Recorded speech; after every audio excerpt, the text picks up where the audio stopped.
Okay, let's get started here. We have a panel board that I got, I'm not sure exactly where, but and I decided to use this one that's 11 by 14, I believe it is, yep.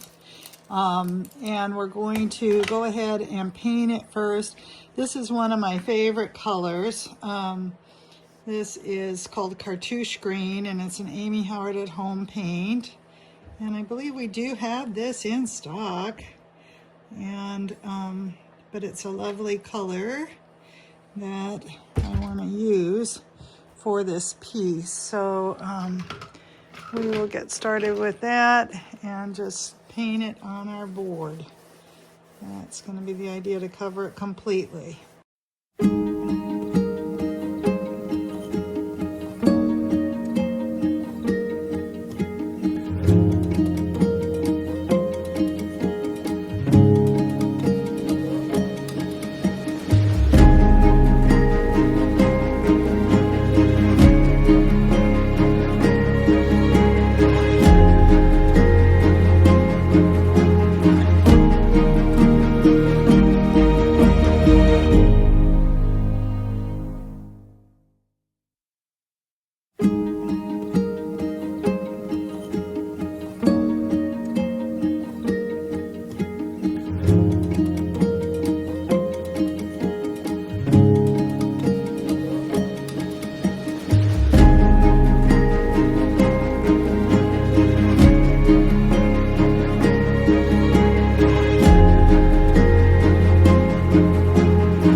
Okay, my next step is going to be adding a stamp to my piece, and I decided that I would try to have kind of a sort of an antique or somewhat of a vintage garden look to it, because what I want to do is I want to use this transfer on my piece, and I thought that would be really nice, but I want some detail in the background, so I decided to use this stamp on it.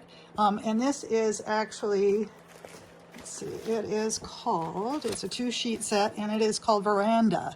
And it has a variety of stamps of grids, and they're kind of made out of wood, sort of twig looking things. And they remind me of old basket weave type things, maybe on porch furniture or something like that. And this is the back of the stamp set. So I'm going to go ahead, and I just wanted kind of a light background. And then this, of course, is the plan that I have is to use the Clementine stamp, or excuse me, transfer over that. So let's see how this works out. I have not used this stamp before, so this is going to be kind of interesting to see how it goes with it. I'm kind of excited about it.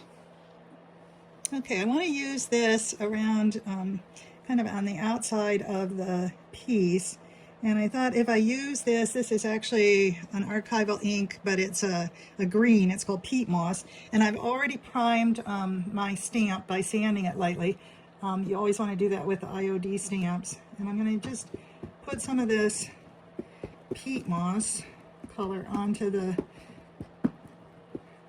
stamp.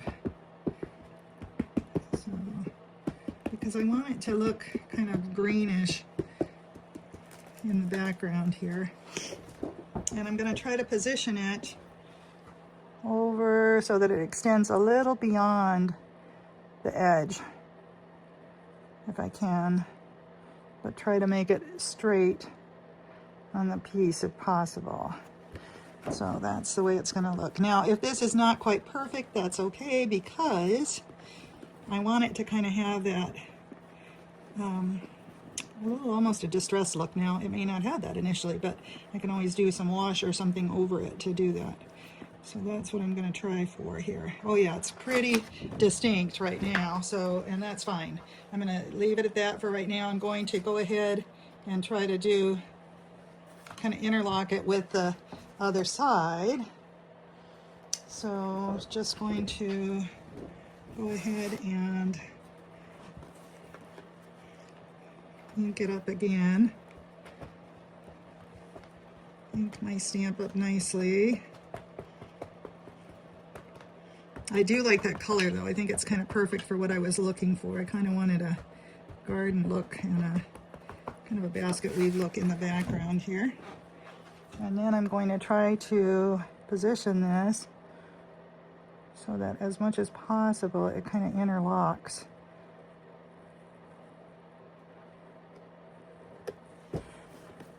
And that's what I'm going to do to get it on this side. And again, I'm overlapping it over the piece a little bit there. And actually that turned out perfect. As you can see, it looks really good. And then I need to do my bottom. So I'm going to go ahead and ink up once again on it so that I can link up the bottom with it. And it's going to take a couple times again to match it up with the bottom piece. There we go.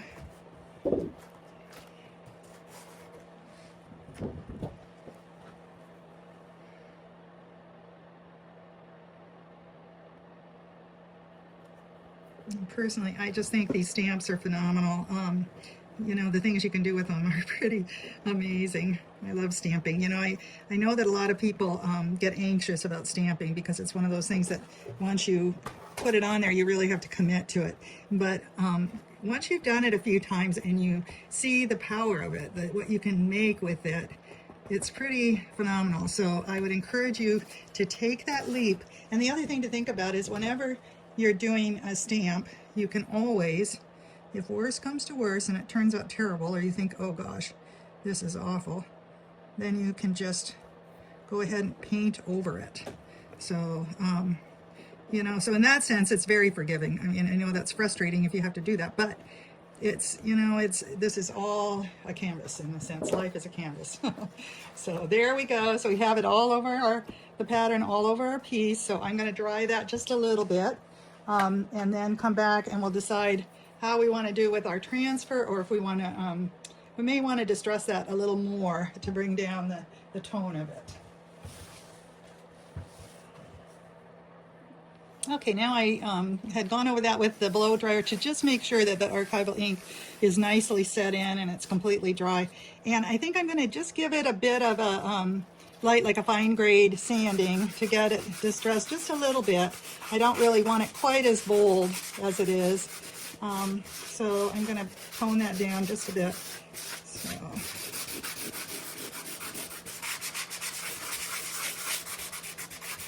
Just a light sanding on it.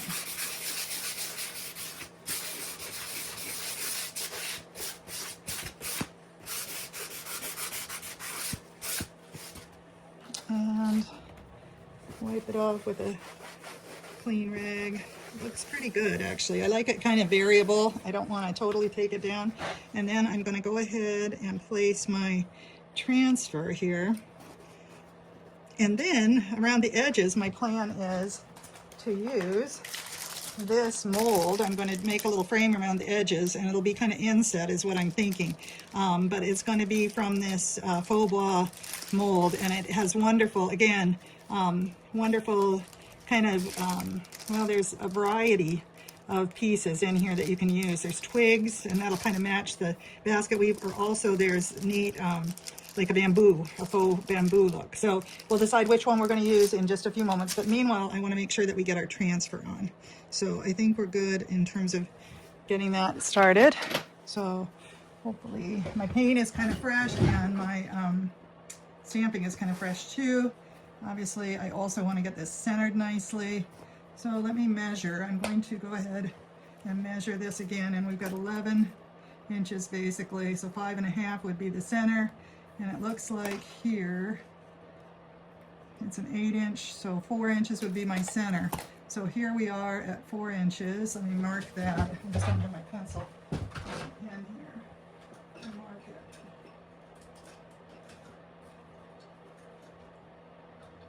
that. I'm just going to go ahead and mark that at 4 inches so I know where we are on it when we try to place the transfer.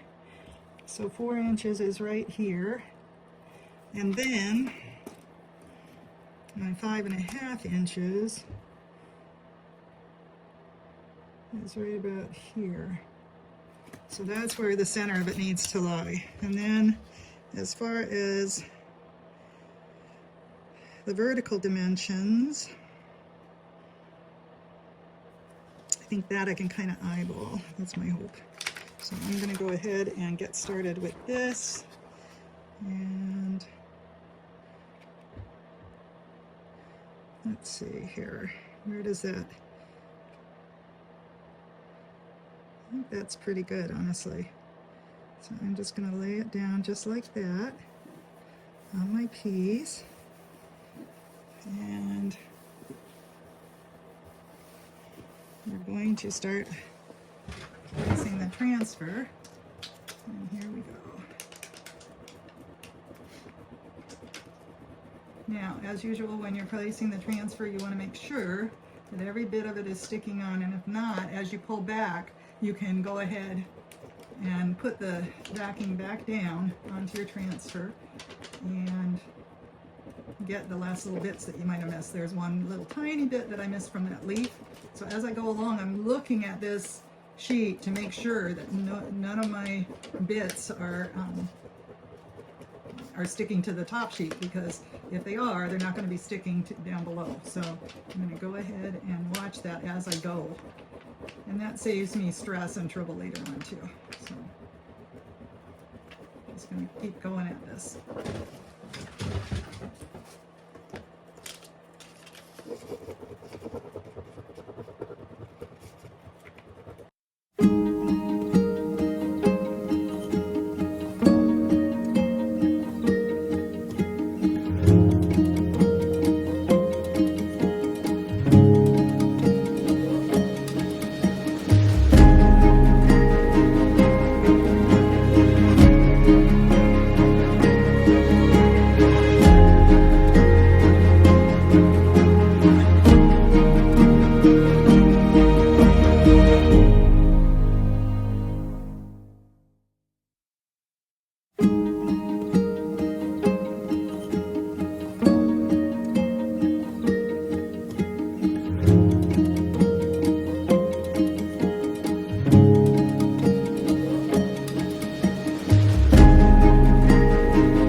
Okay, we've got our transfer on there fully, and I just had to sit for a moment and just admire this one because it is just gorgeous, and I love it on the background as well. The lattice background is just perfect. So I'm going to go ahead and just make sure that I buff that just lightly with my glossy side of my page here, although like I always say, I am more apt to do it with my fingers because I feel like it's less likely to stick and displace the pieces of the transfer. Sometimes I feel like when I use the side, I know that that's what the directions say, but in order to get a good feel for it and not pull up any of my transfer, especially when I've used it on pretty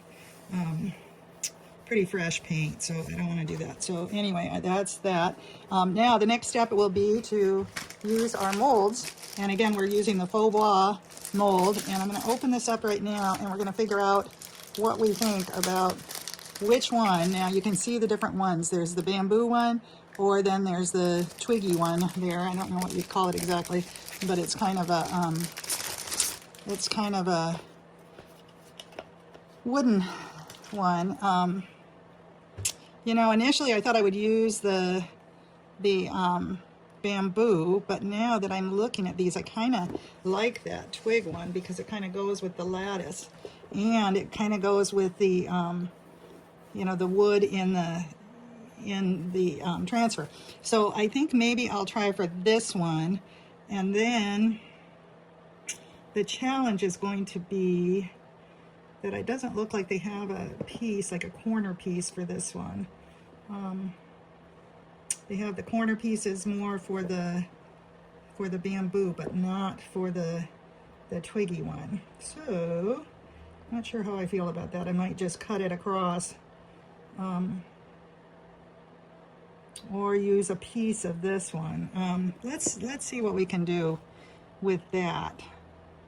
I'm thinking maybe we can be inventive and use it that way. All right, let's try it and see what we come up with. I'm going to get my my cornstarch, and I'll be right back. Okay, I'm just going to use some of my cornstarch here, Argo cornstarch, and I have my little cornstarch brush, just a chip brush, and I'm going to put it into the into this little wood look Faux Bois mold, and then I'm just going to start pressing my clay in. This is the IOD air dry clay, and we definitely have this available, so you can buy it off the website, or you can come to the shop or the studio to buy it. So I'm just gonna, I should have probably made this a little longer, so I should roll it, but I'm just gonna press it into the mold. And of course we're going to need several of these pieces for the sides of it. That's a 14-inch frame, so we're going to need about, well, I don't know if 2 will make it or not on each side. But I think these are about 6 by 8, but I'm not sure how much exactly it will take to make it neat. So we will see. I just push it into the mold, and then I keep pushing and pulling and flattening it out along the rim, because it has these beautiful rims on the edge of the mold. So we just keep pushing away at that, like that. And then I'm going to just go ahead and lift it right out of the mold. And there we go. There's one of them, one of our pieces. And I just want to look and see what it's going to look like on here for a minute. See, this is what the look will be, and I like it a lot. I'm going to be painting these, and I think I've decided that what I'd like to do is give it a bit of a paint. This one's pulling apart a little bit, so we'll have to be careful of them. You have to treat them kind of gently. But I think I'd like to give it a little bit of paint before I actually place it on the piece, because otherwise it's going to be hard to paint it over the stamped grid that we made, the lattice that we made earlier. So I think I'd like to go ahead and paint it a bit, give it a little, at least the first coat of paint on it, to put it to before we glue it onto the mold. I mean onto the piece. So we're going to do that. And I'm just going to work away here on this.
Okay, I'm going to go ahead now. I've got all my pieces made up. I've got 8 of them, so I should have plenty. I'll probably have some to spare, but I'm going to go ahead and give them a little bit of paint while my paint looks like it's getting sticky there, but before I even put them on, I'm going to use a nice soft brush. I'm not using my usual chip brush for this because I don't want to mar up the clay any more than I need to because it's still soft. So I'm going to make sure that I use enough. Oop, I'm using a bristle there. I'm going to make sure that I use enough paint on here also for good coverage. So we'll see how this works out. Oftentimes, you know, it works better to glue them on first, but I'm going to try it this way. See, because over that stamping could be a problem otherwise. So I'm just going to go ahead and paint these all up.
Okay, I think I'm going to also go ahead and bit by bit, I'm going to glue these on because I do not want the paint making the mold stick to the paper here. So I'm going to use my Tight Bond, my usual Tight Bond Quick and Thick, and try to glue these, start gluing these in place.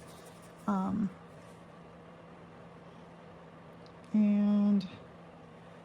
the other thing I think I'm going to try to do with this is I think I need to put the, probably need to put the corner pieces in place first.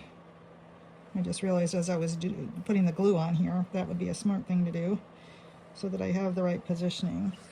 So I'm going to try to get those painted up a bit too. So my first corner piece here, just going to paint it real quick. And this is rather messy business, but you know what? That's okay. Maybe it could have been done more neatly, but I think the concept is probably correct. I'm not sure, but I need this one. And again, if these aren't perfectly painted, that's okay because I can add some paint to them once they're glued onto the board, but I want to make sure that the majority of it is painted so I don't have too much touch-up to do. And I'll probably add some other effects to the paint as well. So my glue is sticking here, so I'll lay it down this time instead of fully upright because it does seem like it helps to get the glue out. Okay, now I don't know how I'm going to do this so you can see what's going on in my area here. Let's see if I can move this a little bit.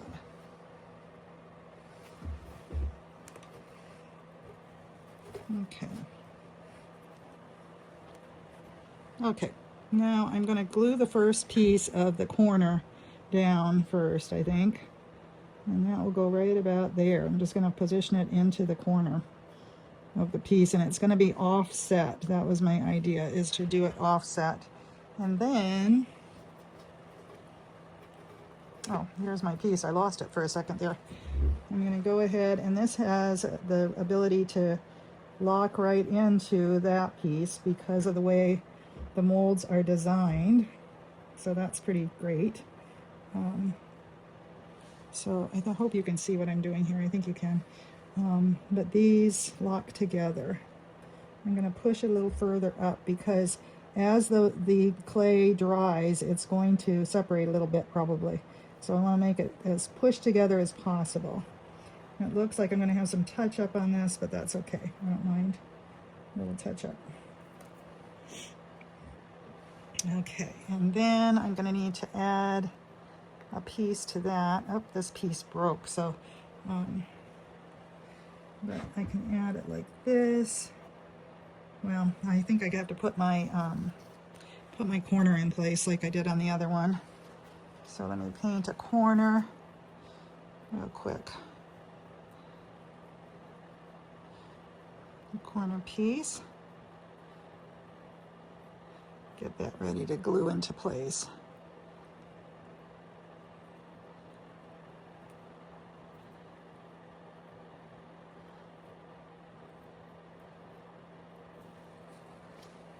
Okay, and then my glue.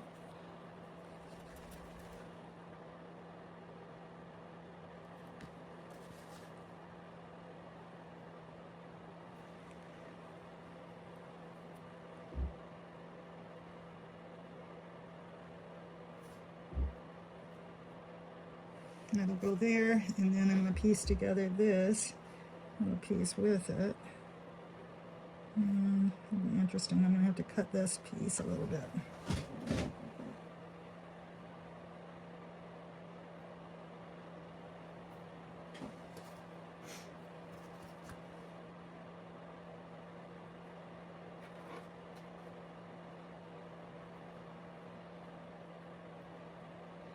There we go. Now I need to glue this. I kind of cut it just with my fingers there, and luckily this is pretty, it's okay that it's a little imprecise because it is that kind of woody, twiggy look to it. So I think it'll work out okay. When it's all said and done, I will continue to kind of mold it. I don't know, I hope you can see that.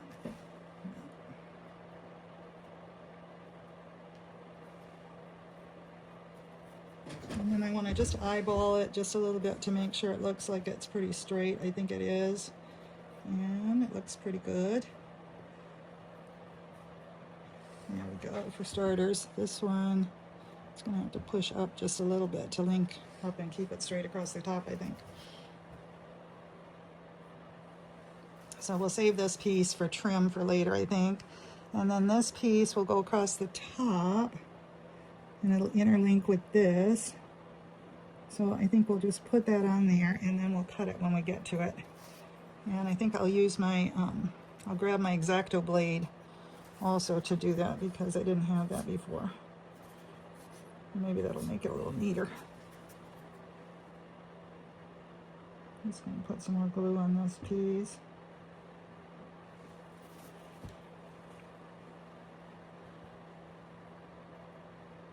You can certainly use a brush to do this too if you want to be a little more precise and a little less messy, but right now I'm using what I have at hand, which is a pun, no pun intended, I guess.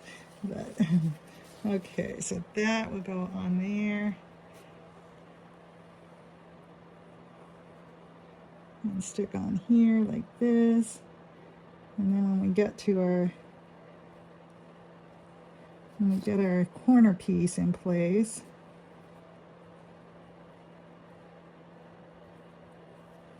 there. Now let me grab my X-Acto knife. Okay, I'm ready to put this little corner piece in. And I think I'm going to do that. Pull this back a little bit and put this corner piece where it needs to be. I'm going to balance it with the other side, the other corner. And then this one with the X-Acto blade this time, hopefully.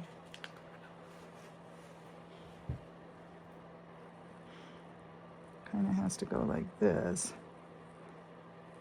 Yeah, looks perfect. That helped a lot to do this more precisely, that's for sure. Again, we're going to try to get our little twiggy frame as close together as we can here. Or as straight as we can, I should say. I'm sorry.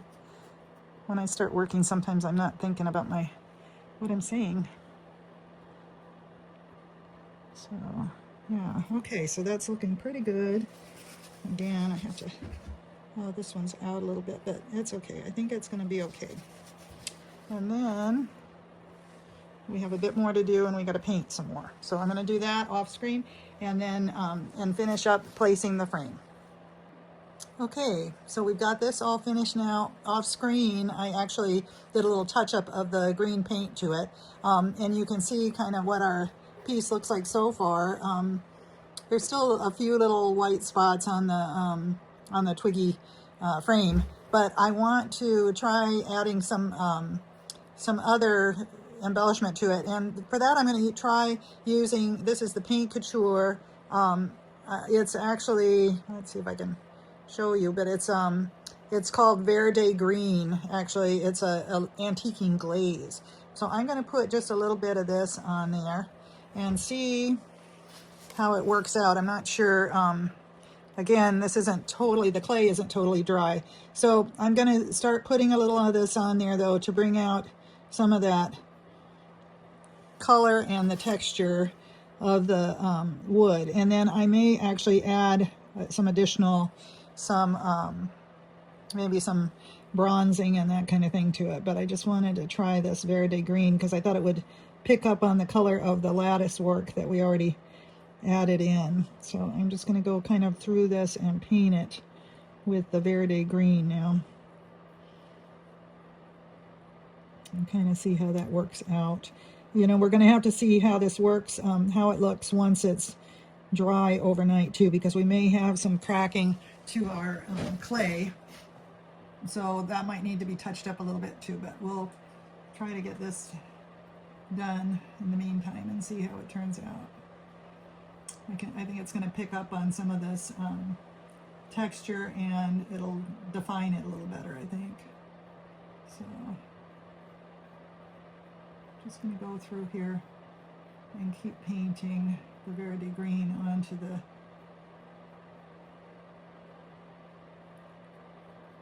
that little twiggy frame that we made.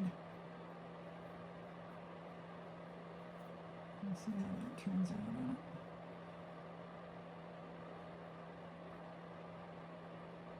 I think it does a good job of matching the lattice work here.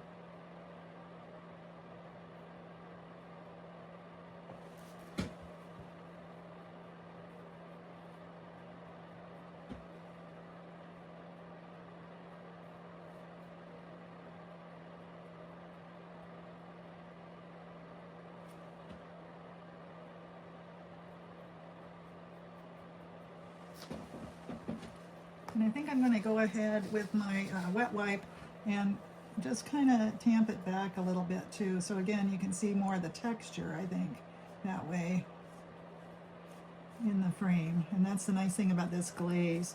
You can put it on and make it as heavy as you want, but then you can kind of rub it back a bit with the wet wipe. So I'm going to do that as I go along with it. But that way too, you'll be able to see more of the texture of the wood look to it.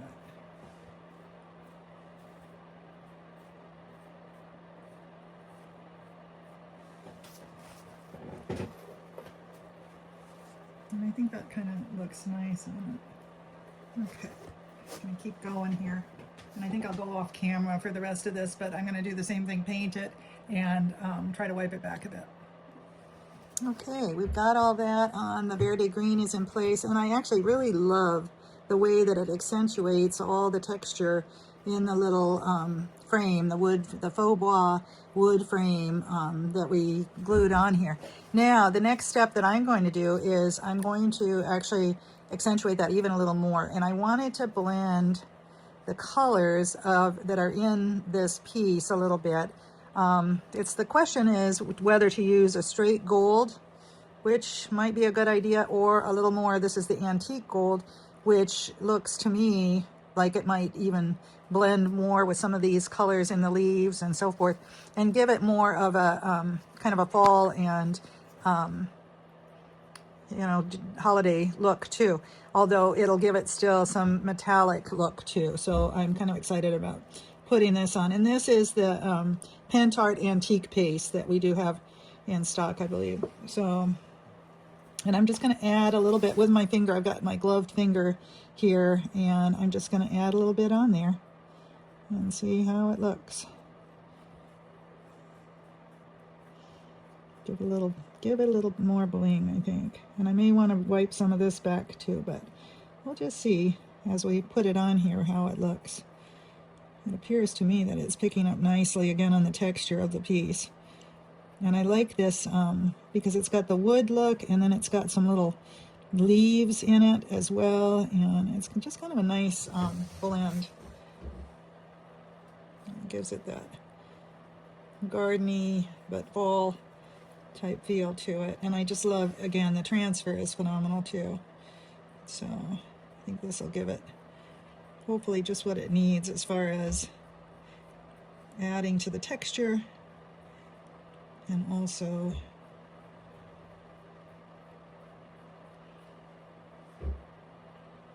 giving it some color that will blend it all and bring it all together. I think the important thing in doing all of these is kind of the layering effect that we do. So I'm going to put it on with my finger, but I may end up using a brush a little bit too. I think I'm a little thick in here, so I'm going to try to rub that back just a bit. Again, with my wet wipe. Well, that's really quite a bit back. Maybe I don't want it quite that much. But, and I think I might actually end up using my brush, using a brush for this. I'm trying to see if I have the right size brush right now. Oh, this will be good, I think. I sometimes like putting this on better with a brush than with a finger.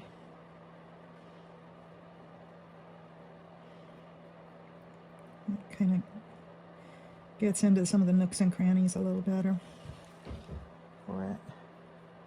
Oh, I don't really want it on the board, so we're going to try to keep that from happening as much as possible.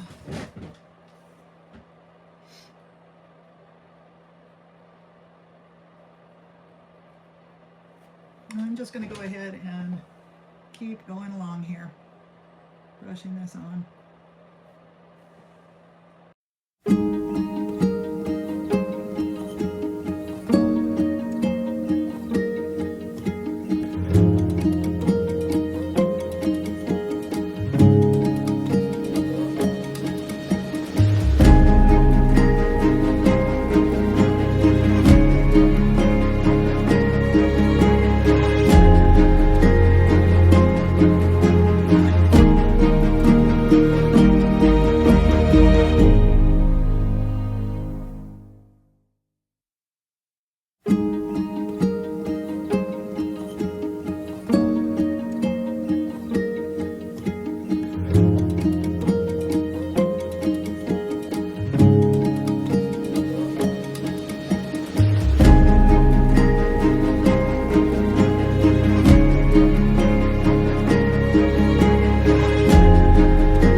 think we are just about done with our piece. It's just, you know, I couldn't have asked for it to turn out better. I don't think. I really like this, the antique gold on the wood, and the Verde green, the glaze gives it just a little hint of the under green in it that matches our lattice work very nicely. You know, these molds and transfers are just honestly phenomenal. So I would encourage you to buy some of these if you can, because you can. They're so versatile. The range of things that you can make with these products is just really phenomenal. And as I was getting ready to do this, I just kind of thought about it as I was driving actually back and forth to town to get groceries. I was thinking, what should I do? And I came up with this. And I remembered the Faux Bois molds, and I thought that would be just perfect with the Clementine transfer. And then also this the stamps, which is again the Veranda stamps, which have that lattice look, and they're just amazing. So anyway, please feel free to go to secretgardenmercantile.com and shop for these products, and we look forward to seeing you again. Thank you very much for watching. Appreciate it.